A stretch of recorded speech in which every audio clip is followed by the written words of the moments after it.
যেদিন আমি হারিয়ে যাব বুঝবে সেদিন বুঝবে, অস্তপারের সন্ধ্যা তারায় আমার খবর বুঝবে, বুঝবে সেদিন বুঝবে।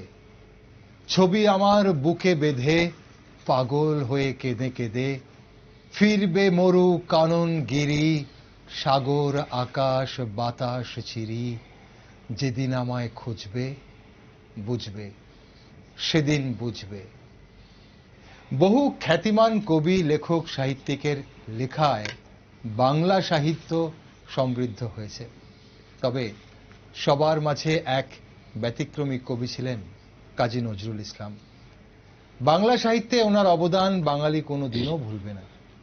তিনি ছিলেন বিদ্রোহী কবি, মানবতার কবি। তার কবিতা, গান ও লেখায় নিপীড়িত মানুষের মুক্তির বাণী ধ্বনিত হয়েছে। 1899 সালের 24শে মে অর্থাৎ 1306 বঙ্গাব্দের 11ই জ্যৈষ্ঠ পশ্চিমবঙ্গের বর্ধমান জেলার আসানসোল মহকুমার চুরুলিয়া গ্রামে জন্মগ্রহণ করেছিলেন কাজী নজরুল ইসলাম। মাত্র 8 বছর বয়সে পিতাকে হারিয়ে দুঃখে কষ্টে তার বাল্য জীবন অতিবাহিত হয়। বাঙালির মনে ও মননে রবীন্দ্রনাথের মতোই নজরুলের স্থান। তার লেখনের স্বাতন্ত্র্যতা তাকে মানুষের খুব কাছের করে তুলেছে। আজ বিদ্রোহী কবি কাজী নজরুল ইসলামের 125তম জন্মদিন, তাই ওনার জীবনের নানান দিক নিয়ে আলোচনা অবশ্যই আমরা করব, কিন্তু পাশাপাশি আজ আমাদের এই বিশেষ টক শোতে মূল আলোচ্য বিষয় আজকের এই বর্তমান প্রজন্মের কাছে বা আজকের পৃথিবীতে কবিগুরু রবীন্দ্রনাথ ঠাকুর কিংবা বিদ্রোহী কবি কাজী নজরুল ইসলাম কতটা প্রাসঙ্গিক। নমস্কার, আমি দীপেন আর আপনারা দেখছেন নিউজ ভ্যানগার্ড। আজ আমার সাথে এই বিশেষ টক শোতে রয়েছেন রাজ্যের বিশিষ্ট লেখক তথা সাহিত্যিক ডক্টর নারায়ণ ভট্টাচার্য। স্বাগত স্যার আপনাকে। দুখু মিয়ার জীবনের পরতে পরতে দুঃখে ভরা ছিল বলা হয়। তা শুধু কি ওপরওয়ালারই দান ছিল এই দুঃখ কষ্ট কাজী নজরুল ইসলামের জীবনে, নাকি তার পেছনে অন্য কোনো কারণও ছিল? আসলে প্রতিটি মানুষের জীবনে অনিবার্যভাবেই কিছু কিছু ঘটনা ঘটে থাকে। কাজী নজরুল ইসলামের জীবনের শুরুটাই দেখুন, আপনি শুরুতেই যে কথাগুলো বলে দিয়েছেন সেটি পুনরাবৃত্ত না করেই বলছি। জন্মের 8 বছর বয়সে যিনি পিতাকে হারান, সংসারের ভরণ পোষণের দায়িত্ব নিতে যিনি বাধ্য হয়ে পড়েন, সামান্য কিছুদিন পড়াশোনা চালিয়ে গিয়ে গ্রামের মসজিদে ইমামের কাজ করতে তিনি বাধ্য হলেন। রোজগার করে ভাই বোনদের মা তাদের সবার ভরণ পোষণের দায়িত্ব তাকে কাঁধে তুলে নিতে হয়েছিল। তিনি তো সত্যি দুঃখু মিয়াই বটে। তবে সামান্য কিছু তথাকথিত পড়াশোনা করলেও নজরুল তার সারা জীবনের যে সাহিত্য, তার যে কর্ম রয়েছে, তার যে সৃজন অর্ঘ্য রয়েছে, বা তার যে বিচিত্র সৃষ্টি সম্ভার রয়েছে, কবিতা, গদ্য, উপন্যাস, প্রবন্ধ, এবং অত্যন্ত জনপ্রিয়তার শীর্ষে যে বিষয়টি রয়েছে তার সঙ্গীত, এই বিষয়গুলোর মধ্য দিয়ে কিন্তু আমরা তার শিক্ষাগত যোগ্যতা কতটা ছিল আমরা সেই কথাটা ভুলে যাই।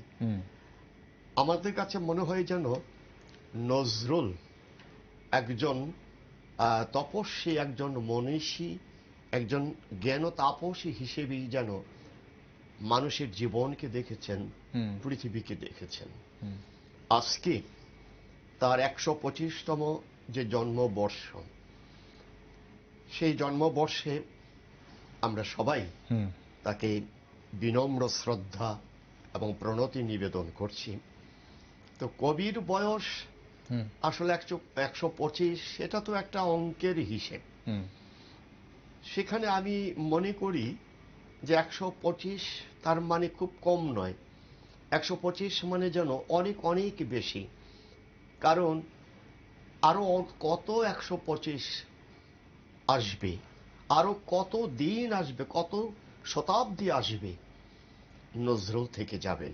এই কবির বয়স নিয়ে হুম, আরেক কবিরই আরেকটি কথা অত্যন্ত সুন্দর, খুব ছোট মাপের একটি কবিতা, হুম, মাত্র 6 লাইনের একটি কবিতা, হুম, সেটা আজকের দিনে খুব প্রাসঙ্গিক। আচ্ছা, সময়ের সমান বয়সী তুমি। আচ্ছা, নজরুলকে হুম, হ্যাঁ, নুরুল হুদা, কবি নুরুল হুদা বলছেন হুম, যে সময়ের সমান বয়সী তুমি, আচ্ছা, নও শুধু শত শতাব্দীর।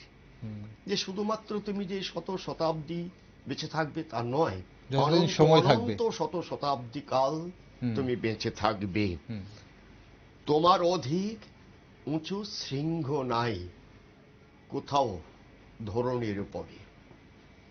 তাহলে 125, আজকে আমরা অঙ্কের হিসেবে হুম, অবশ্যই তাকে শ্রদ্ধা নিবেদন করব, হুম, কিন্তু শত শতাব্দী পরেও মনে হবে নজরুল প্রাসঙ্গিক। একদম, নজরুল আমাদের কবি।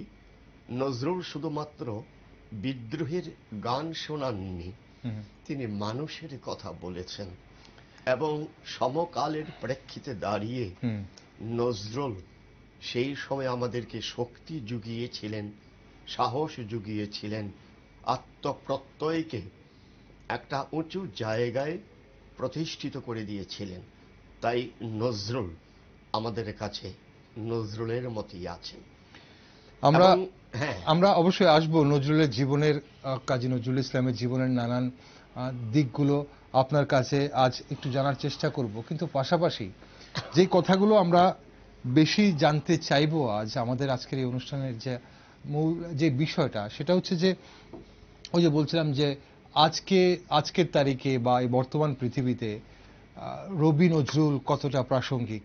কারণ এর জন্যই বলছি যে আমাদের আজকের এই ব্যস্ততা, জীবনের এই ব্যস্ততার এই দূরদৌড়, আমরা সাহিত্য চর্চা যখনই করি তখনই তো অবশ্যই নজরুল থাকে, রবীন্দ্র থাকে, কিন্তু আমাদের দৈনন্দিন জীবনে ওনাদের কতটুকু আমরা কাছে পাচ্ছি আজকাল, বা গ্রহণ করে নিচ্ছি আমরা বলতে পারি দৈনন্দিন জীবনে দুজনকেই, রবি ঠাকুরকেও এবং কাজী নজরুল ইসলামকেও। এই বিষয়টা অত্যন্ত গুরুত্বপূর্ণ একটি বিষয়। হুম, কারণ বাংলা বৎসরের গ্রীষ্মকালে আমরা দুজন কবিকে পেয়েছি। হুম, হুম, একজন রবীন্দ্রনাথ ঠাকুর বৈশাখ মাসে, আর জ্যৈষ্ঠ মাসে আমরা পেয়েছি কাজী নজরুল ইসলামকে। একদম, বছরের শুরুতেই কিন্তু এই দুইজন কবি আমাদের সামনে হুম, দাঁড়িয়ে থাকেন পথ প্রদর্শক হিসেবে। এখন রবীন্দ্রনাথ ঠাকুর এবং কাজী নজরুল ইসলাম, এই দুজনের জন্ম মাস এবং তাদের যে কৃতিত্ব, তাদের যে অবদান, এবং বাংলা সাহিত্যে, বাংলা সমাজ জীবনে, বাংলার সংস্কৃতির জগতে, এবং বাংলাকে অতিক্রম করে তারা যে বৈশ্বিক ভাবনা আমাদের কাছে তুলে ধরেছেন, হুম, সেজন্য তারা দুজনে আমাদের কাছে স্মরণীয়। এই দুইজন কবিকে শ্রদ্ধা জানিয়ে এবং খুব সুন্দর সূক্ষ্ম বিচার বিশ্লেষণ করে হুম, যারা এই কবিতা লিখেছেন, একটি কবিতা আমাকে খুব আকৃষ্ট করেছে এবং আমাকে খুব ভাবিয়ে তুলেছে। আচ্ছা, সে কবি দীনেশ দাশের একটি কবিতা। হুম, কবি নজরুল ইসলাম। হুম, 25শে বৈশাখে রবি বাজালো আলোর শঙ্খ, একে ছিল আকাশেতে উজ্জ্বল সোনালি রেখা, বহ্নির বলয়। 11ই জ্যৈষ্ঠে সেই আগুন হলুদ রং হলো হঠাৎ, কামড়াভ হলো, প্রচণ্ড উত্তাপ তার, সাক্ষাৎ প্রলয়, অনির্বাণ শিখা লেলিহান। এর নাম যদি কিছু থাকে, এরই নাম নজরুল ইসলাম। বাহ, তাহলে এই খুব সুন্দর, বৈশাখ মাসে রবীন্দ্রনাথ ঠাকুর একটা আলোর বলয় তৈরি করে দিয়েছেন আমাদেরকে। হুম, আর সেই আলোর বলয়ের মধ্যেই যেন একটা তাম্রাভ লোভ করেই একটা প্রচন্ড ঝড়কে তুলে দিলেন কাজী কাজী নজরুল নজরুল ইসলাম। ইসলাম। তাহলে বছরের শুরুতেই আমরা দুজন কি পেয়ে তীব্র রবির আলোয় আলোকিত পৃথিবী, হুম, আবার সেই আলোকেই যেন ঝড়ে পরিণত করে দিলেন আরেক কবি, তার নাম যদি কিছু হয় তিনি কাজী নজরুল নজরুল ইসলাম। ইসলাম। তাহলে কবির কথায় আমরা যেন আমাদের মনের কথাটাই কি শুনতে পাচ্ছি। হুম, কবির এই ছন্দবদ্ধ বাক্যে যে কথাগুলো উচ্চারিত হয়েছে, আমাদেরও মনে হয় যে বছরের শুরুতেই একেবারে গ্রীষ্মের দাবদাহে আমরা যখন খুব মানে মনে হয় যেন পৃথিবী শুকিয়ে যাচ্ছে, হুম, তখন যেন দুই কবি আমাদের জীবনকে রসসিক্ত করে দেন। একদম। এখন আমরা যখন কবিগুরু রবীন্দ্রনাথ ঠাকুর এবং নজরুলকে পাশাপাশি ভাবি, পাশাপাশি বলি, পাশাপাশি দুজনকেই আমরা চর্চা করি, তখন একটা জিনিস মাথায় আসে, কবি রবি নজরুল তো আমরা অনেক জায়গায় একসঙ্গে উদযাপনও করি, কিন্তু বলা হয় যে ৭৭ বছর বেঁচে ছিলেন নজরুল ইসলাম, কিছু বছর বেশি বেঁচে ছিলেন কবিগুরু রবীন্দ্রনাথ ঠাকুর, কিন্তু এই ৭৭ বছরের মধ্যে মাত্র ২৩ বছর, ২২ বছর 22 কিছু মাস, বছর। ২২ বছর কিছু মাস সাহিত্য চর্চা করেছিলেন নজরুল ইসলাম। এখন ছাপ কতটুকু রেখে যেতে পেরেছেন? যতটুকু ছাপ নজরুল বা কবিগুরু রবীন্দ্রনাথ ঠাকুর রেখে গেছেন, তার কাছাকাছি ছাপ কি নজরুল রেখে গেছেন? এই প্রশ্নটা এর জন্যই করা, যখনই কবি গুরু রবীন্দ্রনাথ ঠাকুর এবং নজরুল ইসলামের কথা উঠে আসে, তখনই একটা চর্চা হয় যে নজরুল ইসলাম অনেক কম চর্চিত, আগেও কম চর্চিত ছিলেন, এখনো কম চর্চিত। তার পেছনের কারণটা কি? নজরুল ইসলাম এবং রবীন্দ্রনাথ ঠাকুর, হুম, আপনি যে সময়টার কথা বলেছেন, হুম, যে একজন ৭৭ বছর বেঁচে ছিলেন, হুম, কিন্তু তার সৃষ্টির সময়কাল কিন্তু মাত্র ২২টি বছর। হুম, আরেকজন বেঁচে ছিলেন ৮০ বছর, তার সৃষ্টির কাল কিন্তু অনেক অনেক বেশি। বেশি, একদম শেষ দিন অবধি ছিলেন। একেবারে ধরুন, যদি প্রকাশ্য কবিতা পাঠ হিন্দু মেলার উপহার ধরি, হুম, তাহলে 14 বছর বাদ দিয়ে দিন, হুম, তাহলে অনেক বেশি তার সৃষ্টি। ৬৬ বছর। ৬৬ বছর। হুম, ৬৬ বছরের একটা সৃষ্টি, একটা প্রলম্বিত সময়ের সৃষ্টি, হুম, আরেকটা একেবারে সংক্ষিপ্ত সময়ের, যেন ঊর্ধ্বশ্বাসে কবি যেন পৃথিবীকে দেখতে চাইছেন, হুম, পৃথিবীকে প্রকাশ করতে চাইছেন নতুন করে। হুম, এদিক দিয়ে দুজন একটা পার্থক্য রয়ে গেছে। রবীন্দ্রনাথ যে সময়ে বাংলা সাহিত্যে এসেছেন, হুম, সেই সময়টা পরাধীন ভারতবর্ষের সময় ঠিক আছে, আচ্ছা, কিন্তু পরাধীন জাতি হিসেবে ভারতবাসীর মনে কিন্তু তখনও তীব্রভাবে কিন্তু স্বাধীনতার জন্য তীব্র আকাঙ্ক্ষা কিন্তু তখন জেগে উঠেনি।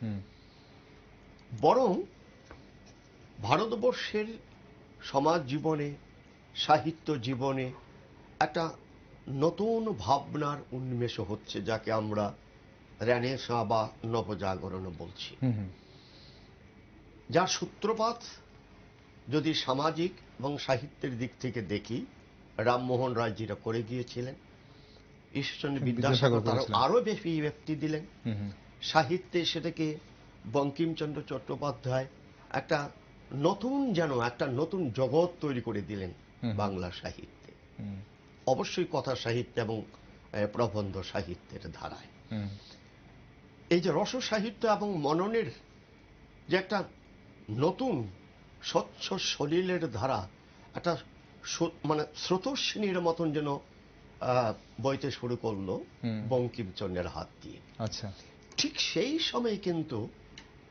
রবীন্দ্রনাথ এলেন। হুম, রবীন্দ্রনাথ আসার সঙ্গে সঙ্গে আমরা দেখলাম যে কবিতার যে জগৎটা বাংলার, সেটা যেন নতুন করে জেগে উঠছে। আমরা মাইকেল পেয়েছি, মহাকবি হিসেবে পেয়েছি, আমরা ঈশ্বরগুপ্তকে পেয়েছি, তার কোনো কাব্যগ্রন্থ নেই, খণ্ড কবিতা লিখছেন। কখনো তিনি প্রাচীনপন্থী মানসিকতা নিয়ে কবিতা লিখছেন, কখনো বা নবজাগ্রত চেতনার মানসিকতা নিয়ে কবিতা লিখছেন। ভবানীচরণ বন্দ্যোপাধ্যায়কে আমরা দেখছি যে তিনি সমকালের ঘটনাকে নিয়ে লিখছেন। আমরা আলালের ঘরের দোলান, আমরা পেরিচাঁদ মিত্রকে দেখছি, আমরা কালীপ্রসন্ন সিংহকে আমরা দেখছি। কিন্তু তাদের দেখার মধ্যে কিন্তু একটা সার্বিক বা একটা গভীরতা, অথবা মনে করুন যে একটা তীব্রভাবে যে আমাদেরকে জাগিয়ে দিতে পারে, সেই বিষয়টা বোধ হচ্ছিল না। সেটা আমার ব্যাখ্যা। আমি আরো বিস্তৃত আলোচনা করতে পারলে সেই বিষয়টাকে পরিষ্কার করে বলতে পারতাম। রবীন্দ্রনাথ যখন এলেন, তিনি দ্বিধা দ্বন্দ্ব হচ্ছে কি না হচ্ছে, নিজের মধ্যেই যেন নিজেই তিনি হাতড়াচ্ছেন। আচ্ছা, নতুন, সুন্দর এবং মানুষের কাছে যাতে সহজেই পৌঁছে যেতে পারেন কবি রবীন্দ্রনাথ ঠাকুর, তিনি খুঁজছেন। নির্ঝরের স্বপ্ন ভঙ্গ হয়ে গেল, এবার যেন কবি জেগে উঠলেন। আচ্ছা, প্রাণের মধ্যে যেন নতুন আলোকে আলোকিত হলেন, নতুন আলোয় যেন তার কবির জীবন উজ্জীবিত হয়ে উঠল, এবং মনের গুহার আধারেও যেন নতুন পাখির গান শোনা গেল। কবি জেগে উঠলেন, তারপর কবিতার ধারা, কবিতার ঝর্ণা বইতে বইতে বইতেই যেন একটা মহাসমুদ্র তৈরি করে দিলেন। রবীন্দ্রনাথ যে শুধুমাত্র অরূপের জন্য তার অভিপ্সা, তার যে রোমান্টিকতা, তা নয়।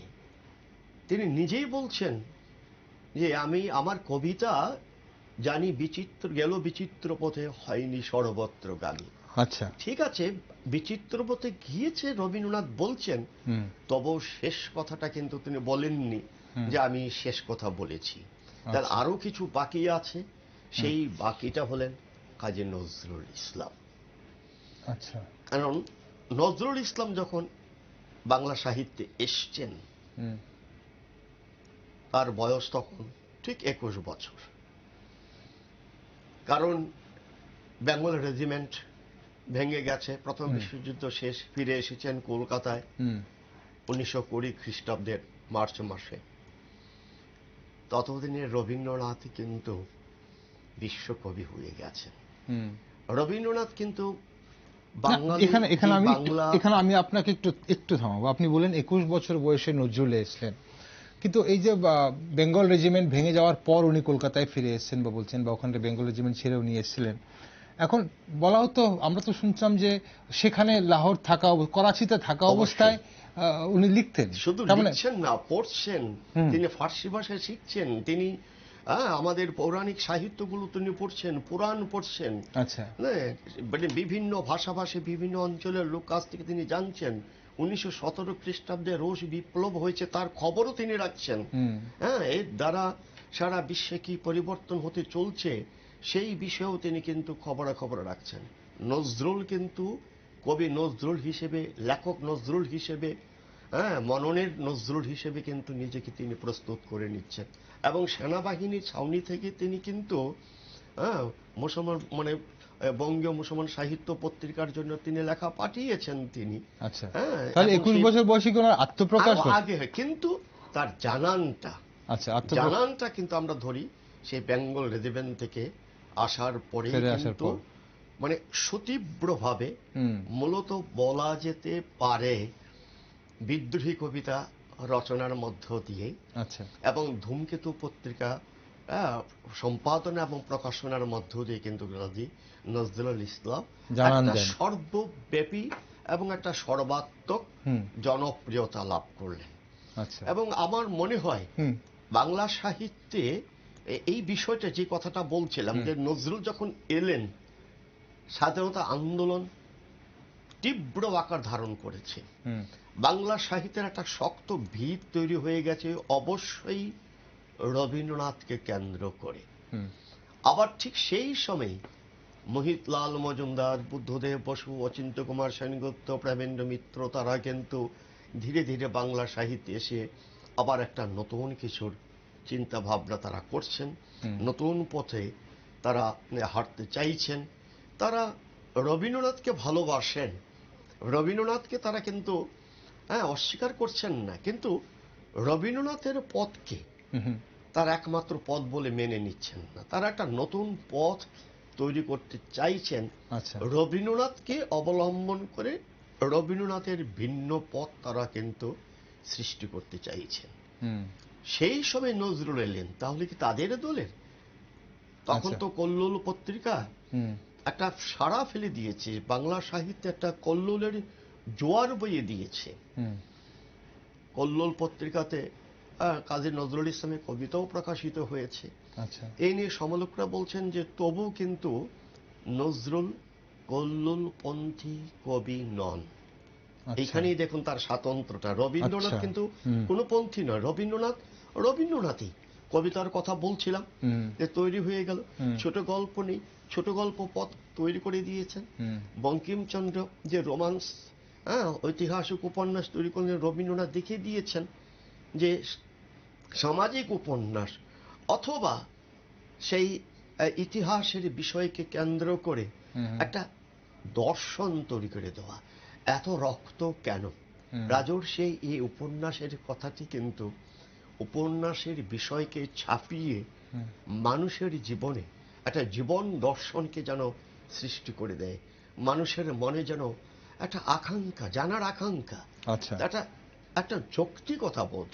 হুম। অর্থাৎ এই ঘটনাটাকে আমি কতটা স্বীকার করে নেব, হুম। বা এই বলিদানের বিষয়টাকে আমি কতটা মানব বা মানতে পারবো কিনা, হুম। এই প্রশ্নটা কিন্তু রবীন্দ্রনাথ তুলে দিচ্ছেন।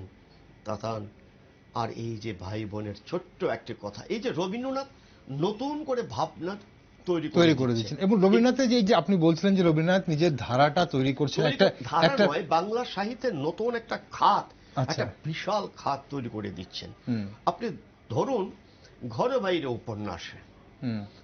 আমরা নিখিলেশকে দেখছি, সন্দীপকে দেখছি, বিমলাকে দেখছি। হুম। এই বিমলাকে কিন্তু আমরা এর আগে আর কখনো কোথাও দেখিনি। আচ্ছা। নিখিল বলছি বিমলা বাইরের থেকে ভেতরটাকে চেনো, হুম।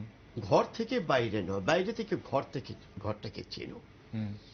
জোর করে সে আমার, এবং সেই কথাটা বিশ্বাস করতেন না নিখিল। আচ্ছা। এই যে জীবন বোধ, এই যে একটা জীবন সত্যের যে একটা অনুসন্ধান রবীন্দ্রনাথ উপন্যাসের মধ্যে নিয়ে এলেন। আর সন্দীপকে আমরা কি দেখলাম? বন্দে মাতরম ধ্বনি তুলে নিখিলেশের বাড়িতে, বন্ধুর বাড়িতে এসে হাজির। হুম। কিন্তু সে কি সত্যিকারের বিপ্লবীর মতন তার জীবনকে প্রতিষ্ঠিত করতে পেরেছে? এই প্রশ্ন কিন্তু উপন্যাসের শেষে পাঠকের কাছে সবচেয়ে বড় হয়ে ওঠে। রবীন্দ্রনাথ ভারতের স্বাধীনতা আন্দোলনের প্রেক্ষিতে হুম। এই উপন্যাসটিকে, আবার আমাদের পারিবারিক জীবনে হুম। নারীকে বাইরের বিস্তৃত এবং বিস্তীর্ণ পরিবেশে হুম। প্রেক্ষিতে তার জীবন অভিজ্ঞতার মধ্য দিয়ে হুম। তার ঘরকে, অর্থাৎ তার অন্তর্গত জীবনের সত্তাকে বিমলা কিন্তু জানতে পারল। ধরুন যে এই এই চতুরঙ্গ উপন্যাসের দামিনীর কথা ধরুন, এই যে দামিনী শচীশ, তাদের যে জীবনের যে বৃত্তান্ত, তাদের জবানবন্দিতে দামিনীর জীবনের মধ্যে দেখিয়েছেন ধর্মবোধ এবং চেতনার বিরুদ্ধে দামিনী কিভাবে দামিনীর মতোই জ্বলে উঠেছিল, বিদ্যুতের মতোই কিন্তু সে প্রতিবাদ করেছিল। এইভাবে উপন্যাসের মধ্য দিয়ে পলতে পলতে রবীন্দ্রনাথ ঠাকুর নতুন ভাবনা, জীবন জিজ্ঞাসাকে তিনি তুলে আনছেন। যুগাযুগের কুমুদিনীকে আমরা কখনো ভাবতে পারবো না। পরিবার আছে, সংসারে আছে, কিন্তু মধুসূদনের যে অধ্যত্ত সম্পদের অধিকার, সেই অধিকারে তার স্ত্রীকে যে সম্পদের মতন যে বশীভূত করে রাখবে কুমুদিনী, সেটা কিন্তু মানতে পারছে না। এই যে নারীর স্বাধীনতাকে জাগিয়ে দেওয়া, তাকে যে প্রস্ফুটিত করে তোলা, রবীন্দ্রনাথ ঠাকুর উপন্যাসের আঙিনায় তাকে যেন প্রতিষ্ঠিত, যে কাজটা তিনি ছোট গল্পেও করেছেন। এখানে এখানে একটা একটা প্রশ্ন জাগে। এবার নজরুলকে যদি আপনি দেখেন, হ্যাঁ, নজরুলের কিন্তু উপন্যাস লিখেছেন, হুম। কিন্তু বৃহত্তর জীবন ভাবনার উপন্যাস আমরা দেখছি না। আচ্ছা। কবিতার কথা যদি আপনি বলেন, হুম। রবীন্দ্রনাথের পরে বা পাশাপাশি বাংলা সাহিত্যে হুম।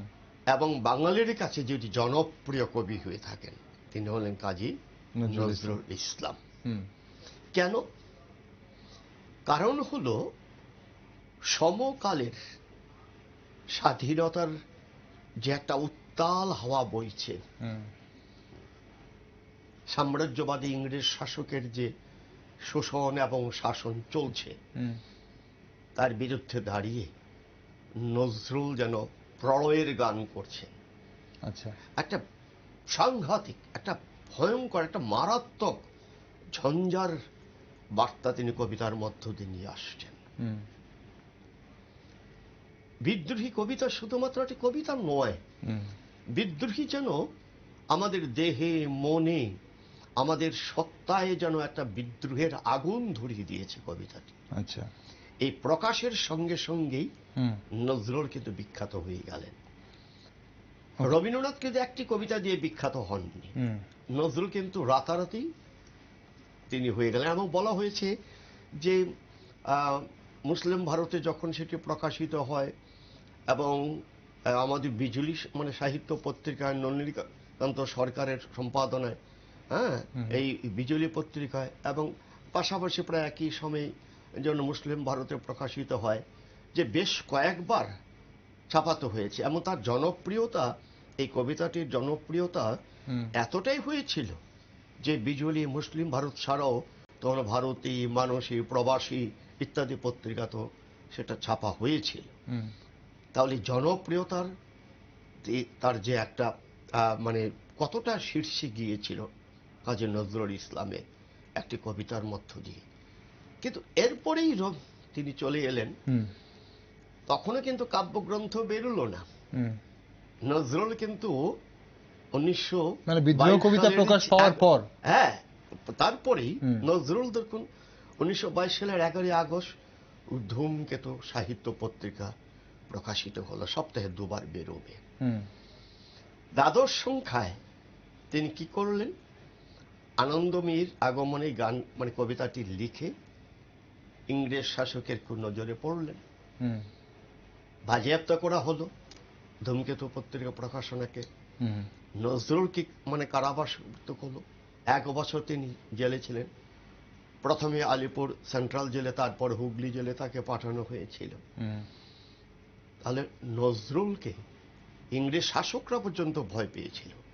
আচ্ছা। যে মহাত্মা গান্ধীর নেতৃত্বে যে অসহযোগ আন্দোলন হয়েছিল, মূলত রবীন্দ্রনাথকেই কেন্দ্র করে স্বদেশী আন্দোলন 1905 খ্রিস্টাব্দে বঙ্গভঙ্গ বিরোধী আন্দোলনের যে তীব্রতা এবং ব্যাপকতা সৃষ্টি হয়েছিল, তারপরে নজরুল তার কাছ এই মধ্য থেকেই তার উত্তাপ নিয়েছিলেন এবং নিজের জীবন দিয়ে এবং নিজের মানে অনুভবের তীব্রতা দিয়ে নজরুল বুঝতে পেরেছিলেন যে স্বাধীনতার, হ্যাঁ, গান যদি করতে হয় শোষণের বিরুদ্ধেই হুঙ্কার করেই তাকে করতে এগিয়ে হবে, আসতে সেটা হবে। করতে সেই হবে। কারণে ধূমকেতু পত্রিকা তিনি পরিষ্কার ঘোষণা করে দিলেন হুম।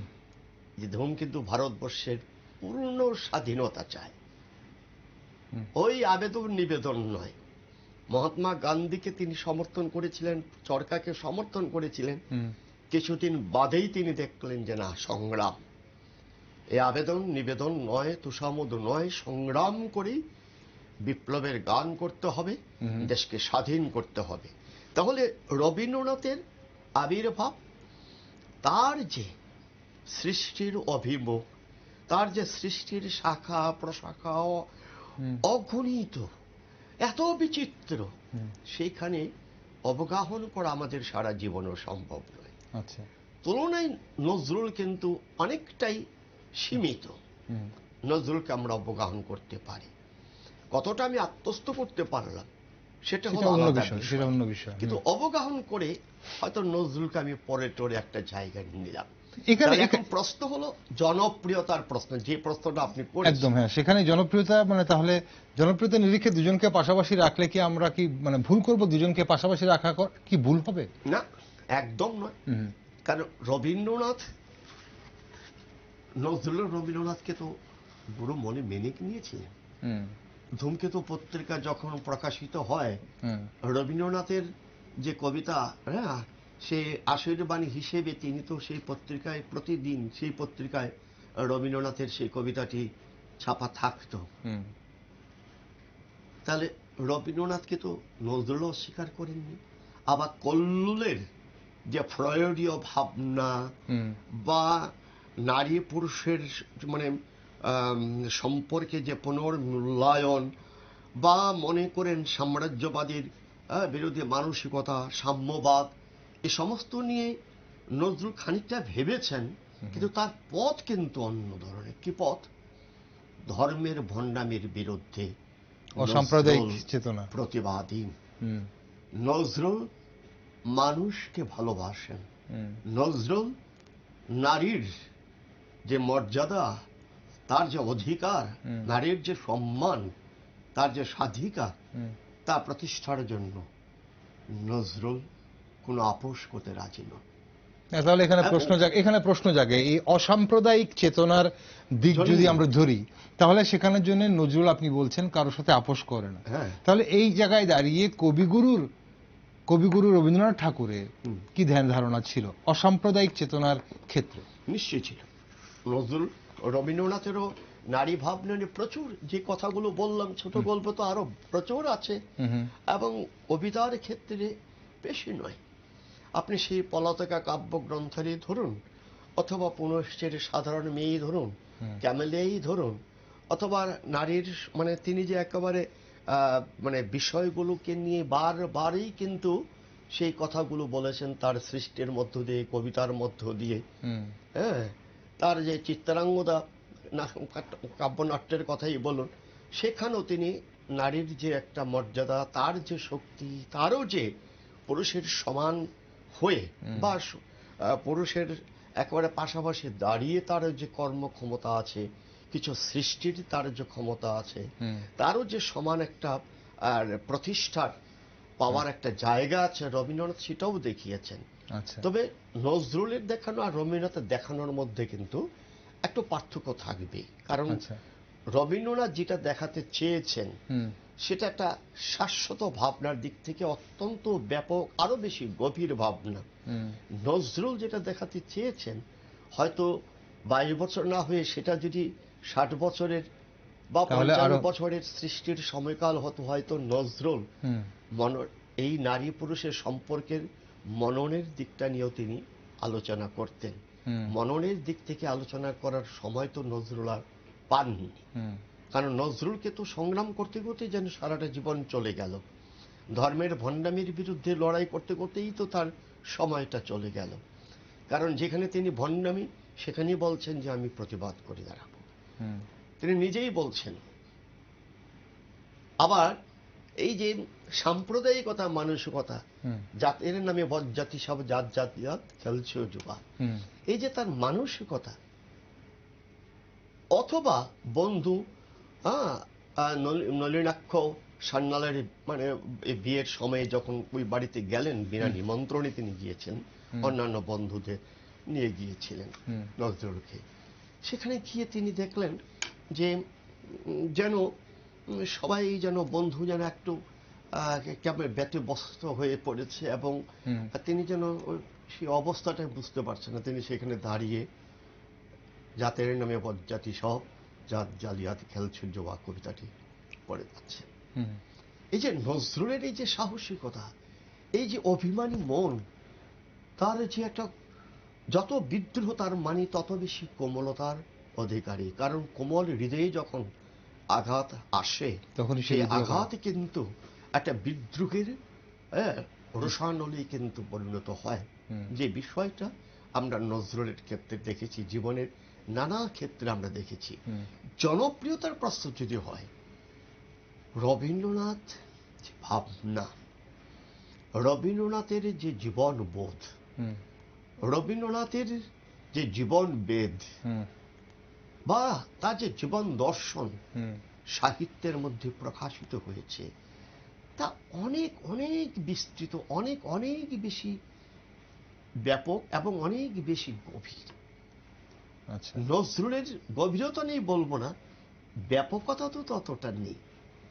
ফলে আপনি দেখুন, নজরুল গীতি যেখানে গাওয়া হচ্ছে, আজকে যদি আমার পূজার প্রসঙ্গে, হ্যাঁ নজরুল নিশ্চয়ই শ্যামা সঙ্গীত করেছেন, হুম, প্রায় 250-300 গান তিনি নজরুল শ্যামা সঙ্গীতে লিখেছেন, হুম, কিন্তু সেটাই শেষ কথা নয়। এবার রবীন্দ্রনাথও পূজা পর্বের গান লিখেছেন। রবীন্দ্রনাথ বসন্ত ঋতুকে নিয়ে হুম, হুম, বা শরৎ ঋতুকে নিয়ে, বর্ষাকে নিয়ে তিনি গান লিখেছেন। আনুষ্ঠানিক বা অনুষ্ঠান করার জন্য বহু গান তিনি রচনা করেছেন। হুম, নজরুলের গানের কিন্তু এত বিভাজন বা এত কিন্তু মানে সংখ্যা দিক থেকে কিন্তু নজরুলের গান অনেক বেশি। হুম, হুম। সংখ্যা দিক প্রায় থেকে 3,500 গান লিখে গেছেন। 3,000 3,500 বলছে। হুম, আমি জানি না সংখ্যাটা আসলে কতটি। হুম, আবার রবীন্দ্রনাথের গানের ক্ষেত্রে কেউ বলছেন 1950, কেউ বলছেন 2000, কেউ বলছেন 2200। যাই হোক, সংখ্যাটা কিন্তু নজরুলের বেশি। নজরুলই বেশি। হুম, গানের রচনার দিক থেকে নজরুল কিন্তু এগিয়ে আছে। হুম, কিন্তু রবীন্দ্রসঙ্গীত যখনই যে অনুষ্ঠানে, যে আঙ্গিকে, যে মানে গাওয়া হচ্ছে, নজরুলের গান কিন্তু সেইভাবে কিন্তু করা হচ্ছে না। সেটাই, মানে চর্চাটা কেন কম, সেটা কম একটা কেন? একটা একটা প্রশ্ন থাকে। আমার মনে হয় সেখানে বোধহয় রবীন্দ্রনাথকে প্রচার করার জন্য বিভিন্ন প্রাতিষ্ঠানিক যে উদ্যোগ আছে, নজরুলের প্রচার করার জন্য, তার বাণী, তার কবিতা, তার গান প্রচার করার জন্য প্রাতিষ্ঠানিক উদ্যোগও কম আছে। আপনি দেখুন এই আগরতলা মানে শহরে, সেটা কি বর্তমানে কম আছে বলছেন, মানে না আগে আগে? সবসময় আমি আমার ছোটবেলা থেকেই তো দেখছি হুম, রবীন্দ্র জন্ম জয়ন্তী হচ্ছে, কিন্তু নজরুল জন্ম জয়ন্তী আমি আমার স্কুল জীবনে খুব কমই কিন্তু হতে দেখেছি। হুম। আজও কি আ- একই চিত্র দেখছেন? না, এখন আমার মনে হয় একটু বেড়েছে। ঠিক এখন দেখা একটু যাচ্ছে। বেড়েছে। হুম, বেড়েছে বললাম, আগরতলা শহরে দেখুন হুম, রবীন্দ্র চর্চার জন্য কত প্রতিষ্ঠান আছে, হুম, নজরুল চর্চার জন্য কয়টি প্রতিষ্ঠান আছে? আচ্ছা। এক দুটো প্রতিষ্ঠান আছে, তারা কাজ করছেন, সারা বছরে কিছু না কিছু তারা করছেন। এর পেছনে কারণ কি থাকতে, রবীন্দ্র চর্চা এত কি, মানে কেন হচ্ছে, মানে সবাই করছে বলে আমরা রবীন্দ্র চর্চা করছি, নাকি না, না ওই তার যে পেছনে বললাম অন্য যে কোনো রবীন্দ্রনাথের অন্য কোনো? বৈচিত্র্যটা আর রবীন্দ্রনাথের যে ব্যাপকতা, হুম, নজরুলের ব্যাপকতা ততটা নেই। এটা সত্যি কথা। এটা কেউ যদি বলে না সমান সমান, এটা ভুল। হুম, কারণ নজরুলের বললামই একটা ধারা, যেই ধারাটা অত্যন্ত, কারণ বুদ্ধদেব বসু যখন বলছেন যে রবীন্দ্রনাথ আর নজরুল হুম, বিদ্রোহী নিশান উড়িয়ে আসছেন, হুম, আবার তিনি বলছেন যে তিনি চলতি হাওয়ার কবি, অর্থাৎ টপিক্যাল পোয়েট যাকে বলা হয়। হুম, কিন্তু সেটা তো নজরুল অস্বীকার করেননি। আচ্ছা। নজরুল তো বলছেন যে ভবিষ্যতের কবি, এই বর্তমানে কবি ভাই নই, কবি নবী, ভবিষ্যতের নবী। ভবিষ্যতের নবী। তো এই যে কথাগুলো তিনি তো বলছেন, তিনি যে হুম, আমি বর্তমানের কবি। হুম, বর্তমান কবি মানে এই নয় যে তিনি ওই যে বলছিলেন যে তিনি শত শতাব্দীর কবি মাত্র নন, তিনি অনন্তকালের কবি। হুম, কারণ কবি যে সময়টাকে ধরে রাখেন তার সৃষ্টির মধ্যে, এই সময়টি কিন্তু আর হারিয়ে যেতে পারে না। নজরুল তার সময়টাকে কিন্তু ধরে ধরে রেখেছেন। রেখেছেন। ওকে, আমরা অনুষ্ঠানের শেষ পর্বে চলে এসেছি, আর ডক্টর ভট্টাচার্য, আমরা না, আলোচনাও তো বিশাল, একদম এই বিশাল, আলোচনা শেষ করা নয়। সম্ভব নয়। তবে যেটা ওই আমাদের আজকের যে অনুষ্ঠানের মূল বিষয়, যে বর্তমান সময়ে রবীন্দ্রনাথ ঠাকুর বা কাজী নজরুল ইসলাম আমাদের দৈনন্দিন জীবনে ওনারা কতটুকু প্রাসঙ্গিক, এটা কেন বলা হচ্ছে বারবার, যে আমরা তো ওই যে বিভিন্ন সাংস্কৃতিক চর্চায় নাচ গান আবৃত্তি, যে কোনো অনুষ্ঠানে, আপনি যেটা বলছিলেন, অনুষ্ঠানের জন্য কবিগুরু অনেক রচনা করে গেছেন। এখন অনুষ্ঠানে তো ওনাদের গান আবৃত্তি বা ওনাদের গানের সঙ্গে নাচ চর্চা হয়, কিন্তু এছাড়া, আরেকটা বিষয় আছে, হ্যাঁ, এছাড়া শিক্ষার পাঠ্যক্রমও কিন্তু একদম রবি নজরুল আছে। রবীন্দ্রনাথকে যত ভাবে আনা হয়েছে, আনতে আমরা বাধ্য। কারণ হলো ছোট গল্প বলুন, রবীন্দ্রনাথকে আমি বাদ দিতে পারবো না। হুম উপন্যাস বলুন, আমি রবীন্দ্রনাথকে বাদ দিতে পারবো না। কবিতার ক্ষেত্রে প্রশ্নে উঠে না। হুম প্রবন্ধের ক্ষেত্রে রবীন্দ্রনাথকে আমি বাদ দিতে পারবো না। কিন্তু নজরুলের এই প্রবন্ধকে হুম আপনি ধরুন কলেজ স্তরে বা বিশ্ববিদ্যালয়ের স্তরে এখন পর্যন্ত আনা সম্ভব হয়নি। আচ্ছা বা স্কুল কলেজে বা নিচু ক্লাসে নজরুলে কিন্তু কোনো প্রবন্ধ মানে পাঠ্য হুম কোথাও আছে বলে আমার এখনো জানা নেই। কিন্তু কবিতা, কবিতা আর আছে। কবিতা আরেকটা বিষয় কিন্তু আমি আপনাকে বলি, যে নজরুল যেমন বলছে যে বিদ্রোহী বিদ্রোহী বলে মানুষের মনে খামকা ভয় ধরিয়ে দিয়েছ। হুম আসলে কিন্তু সুদীপ তিনি বিদ্রোহী কবি, ওই যে কথাগুলো বলছিলাম, হুম তিনি তো প্রেমেরও কবি। হুম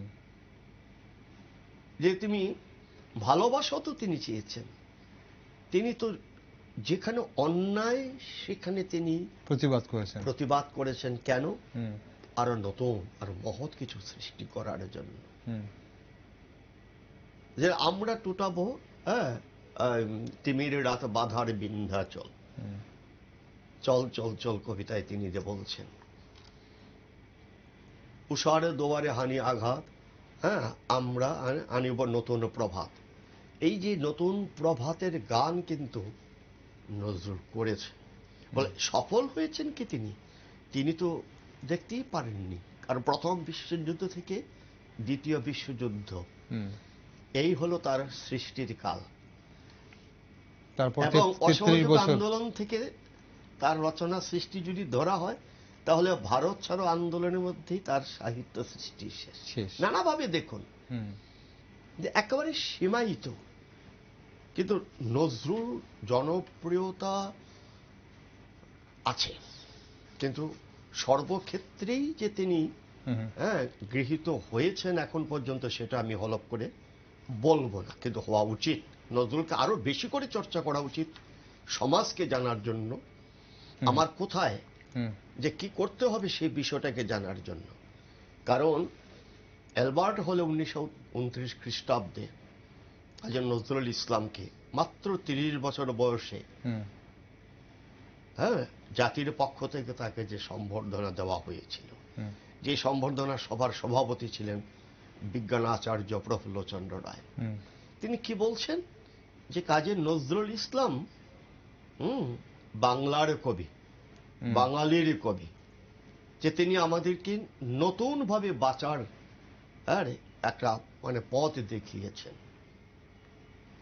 নানা সমালোচকরা একটা কথা মানে কল্লোল পত্রিকার কথা বলছিলাম, মনে পড়ে গেল। হুম 1924 খ্রিস্টাব্দে, আমি অনেকদিন আগে পড়েছি বিষয়টা, যতটা মনে আছে বলছি, যে নজরুলের বিষের বাঁশি হুম কাব্যগ্রন্থ নিয়ে আলোচনা প্রসঙ্গে খুব মানে রসিকতা করে নজরুলের সমালোচনা করা হচ্ছে, অনেকটা বেজস্তুতি, অর্থাৎ নিন্দাচ্ছলে প্রশংসা করা হচ্ছে। হুম বলে এই কাব্যগ্রন্থের যে কবি তার নাম কাজী নজরুল ইসলাম, হুম তার জনপ্রিয়তা এত বেশি যে এই কবিকে আর বেশি প্রশ্রয় দেওয়া ঠিক নয়।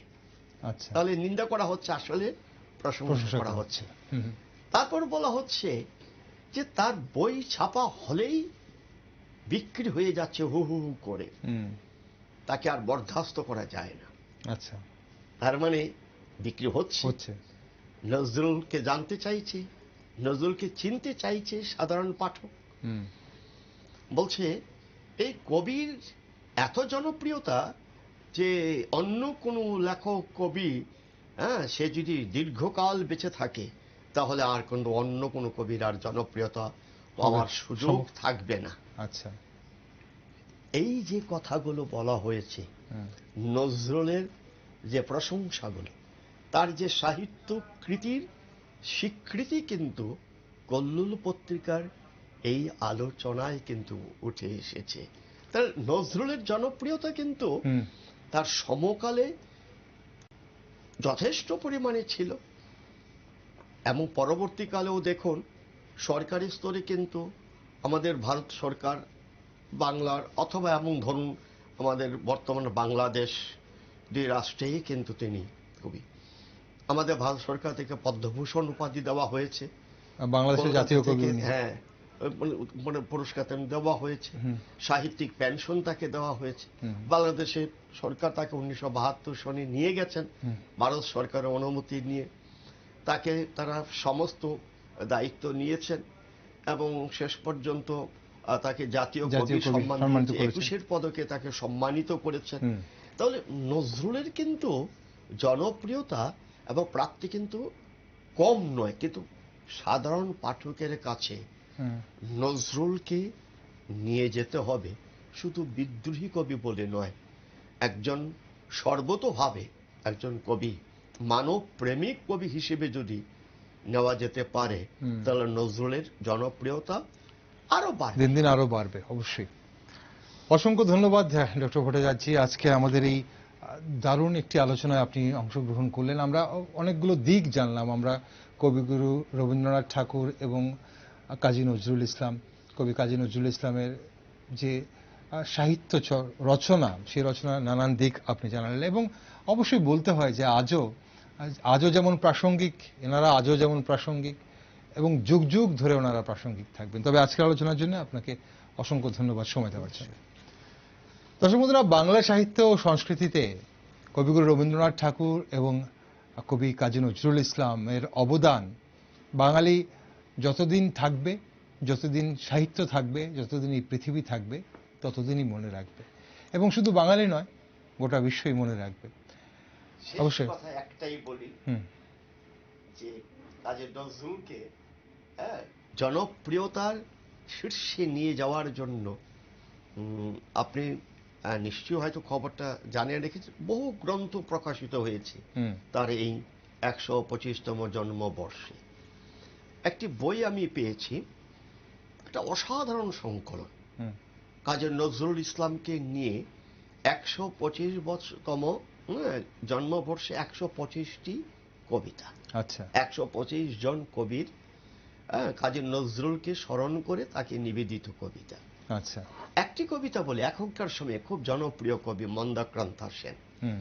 তার কবিতার শেষ লাইনটি বলে আমার কথাটা আমি শেষ করব। হুম। তাহলে বোঝা যায় যে নজরুল কি শুধু বিদ্রোহী কবি নন, নজরুল যে কথাটা বলছিলাম যে তিনি সর্বতোভাবে এবং কবি, একজন মানব প্রেমিক কবি। হুম। সেই কাজে নজরুল ইসলামের কবিতা সম্পর্কে কবি মন্দাক্রান্তা সেন একটি কথাই বলছিলেন, তোমার কবিতা আমাদের প্রিয় অর্জন। আচ্ছা। কি দারুণ কবিতা, যে আমরা হুম। খুব প্রিয়তার সঙ্গে অথবা আনন্দের সঙ্গেই হুম। তোমার কবিতাকে আমরা গ্রহণ করি। গ্রহণ তোমার করেছি। কবিতা আমাদের প্রিয় অর্জন। অর্জন। কি ঠিক। সুন্দর! এই নজরুলকে আমরা চাই, হুম। যিনি আমাদের কাছে ঠিক। প্রিয়। এবং নজরুল বেঁচে থাকবে। আবারও বলবো, শুধু বিদ্রোহী কবি মুখ্যত হলেও সর্বতোভাবে হুম। তিনি মানব প্রেমিক কবি। একদম। অসংখ্য ধন্যবাদ। দর্শক বন্ধুরা, আমরা অবশ্যই আছে কবিগুরু রবীন্দ্রনাথ ঠাকুর এবং কবি কাজী নজরুল ইসলামের যে সাহিত্য চর্চার নানান দিক আপনারা শুনলেন, ডক্টর ভট্টাচার্য, ডক্টর নারায়ণ ভট্টাচার্য বললেন। আর আমাদের জীবনে যেটা বলছিলাম যে শুধু আজই নয়, যুগ যুগ ধরে এনারা প্রাসঙ্গিক থাকবেন। তবে এই মুহূর্তে নির্বাচন চলছে আমাদের রাজ্যে, আমাদের দেশে লোকসভা নির্বাচন চলছে। আমরা চোখ রেখেছি আজ ষষ্ঠ দফা নির্বাচনের নানান খবরে। এরপরও আপনারা দেখবেন আরও কিছু খবর, এবং আগামীকাল থেকে আবারও আমরা দেশ, দুনিয়া এবং রাজ্যের নানান খবরে চোখ রাখবো। তাই বিভিন্ন খবর দেখার জন্য, আপডেট দেখার জন্য এবং টকশো দেখার জন্য আপনারা চোখ রাখুন শুধুমাত্র নিউজ ভ্যানগার্ডে।